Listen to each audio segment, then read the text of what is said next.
All right, so get ready for something completely different today, listeners. We're diving into, wait for it, beaches.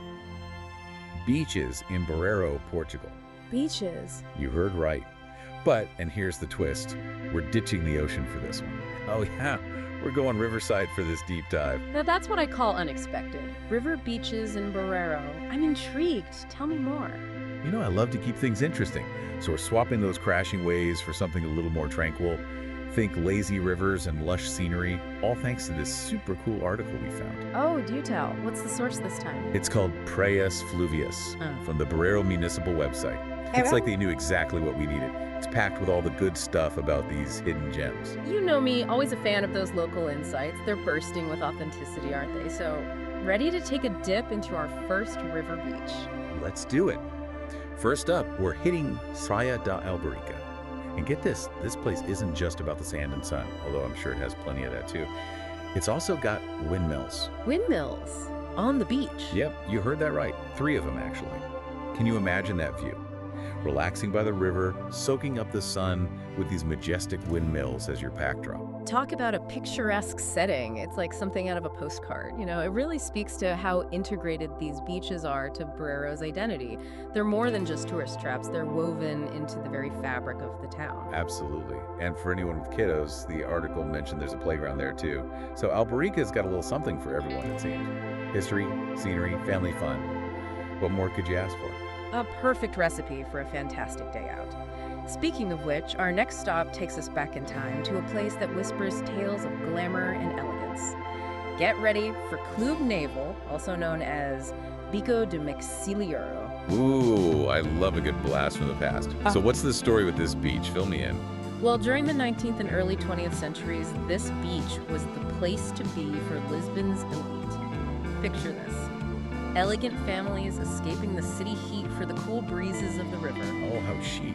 I can practically hear the rustle of fancy parasols and the clinking of lemonade glasses. Were gramophones a thing back then? I bet there was music floating on the breeze. Oh, I'm sure of it. It must have been quite the scene. But, you know, the article describes it as incredibly tranquil now. Wow, so the vibe has definitely shifted from those bustling social gatherings. It's amazing how these places evolve, right? It really is. And how those echoes of the past linger on. From high society to, well, this next beach is all about wide open spaces. You're ready for Praia de Barra, a beach that just stretches on and on, 560 meters, if you can believe it. Wow, that's a serious walk on the beach. You know, the article mentioned that this one's a local favorite, especially for people from Barreiro's La Radio district. Oh, makes sense. If the locals love it, you know it's got to be good. Imagine that. Long walks along the river, Lisbon's skyline off in the distance. And you can't forget that description from the article. The imagery was just perfect. The estuary seems to widen here, it said. The water taking on a silvery hue. Ooh, I like that. Very poetic. All right, ready for our last stop. We're finishing our tour at a beach with a pretty familiar name, Praia da Copacabana. Ah, Copacabana. You thinking beach volleyball and caipirinhas already? Maybe just a little, but hold on, because this isn't that Copacabana. This one's on the Rio Coina, and it's got its own story to tell. It does indeed. This Copacabana, it takes us straight back to Portugal's age of discovery. This beach, believe it or not, was once a busy hub for shipbuilding. Wait, seriously? They built ships right here on the beach. They did. This was the site of the Estaleiro Naval de Telha, a major shipbuilding center during those heady days of exploration. Think about it. Today, people are relaxing on the sand, but they're walking on the same ground where history was made centuries ago. Wow, that's incredible. And I can't believe I'm just hearing about this now. The article mentioned they found ship parts there too, right? They did. Apparently they unearthed quite a few, which gives us this amazing glimpse into their shipbuilding techniques all those years ago. It's like holding a piece of the past in your hands.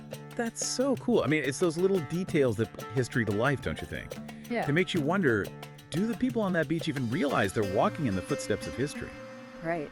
It's easy to forget sometimes how even the most ordinary seeming places can hold these incredible stories if you dig a little deeper. Makes you wonder what they'd think of our modern day ships.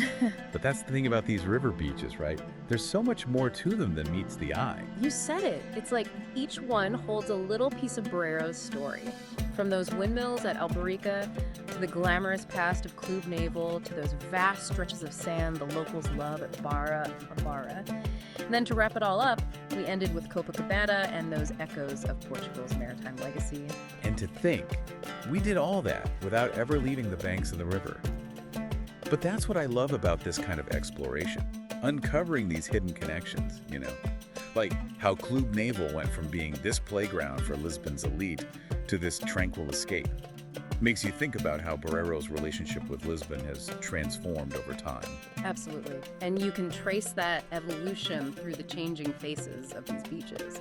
It reminds us that no place exists in a vacuum, really. These beaches, they reflect Barreiro's industrial past, its evolving identity, even its connection to those grand historical narratives, like the Age of Discovery. It's true. It's like we're seeing a tapestry from both sides now.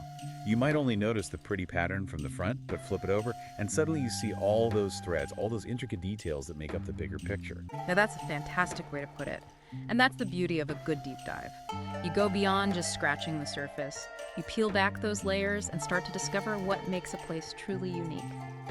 So to everyone listening, we've wandered the sun-drenched shores of Barreiro's hidden river beaches, brushed past echoes of shipbuilders and whispers of grand old parties, and hopefully sparked a little curiosity about the untold stories waiting to be discovered. And who knows what other hidden treasures you might unearth if you start digging into the history of those everyday places around you. Maybe it's a local park with ties to royalty, or a cafe that was a secret meeting spot for revolutionaries. Now, wouldn't that be something? And hey, maybe this deep dive inspires you to do a little digging of your own. You never know what you might find.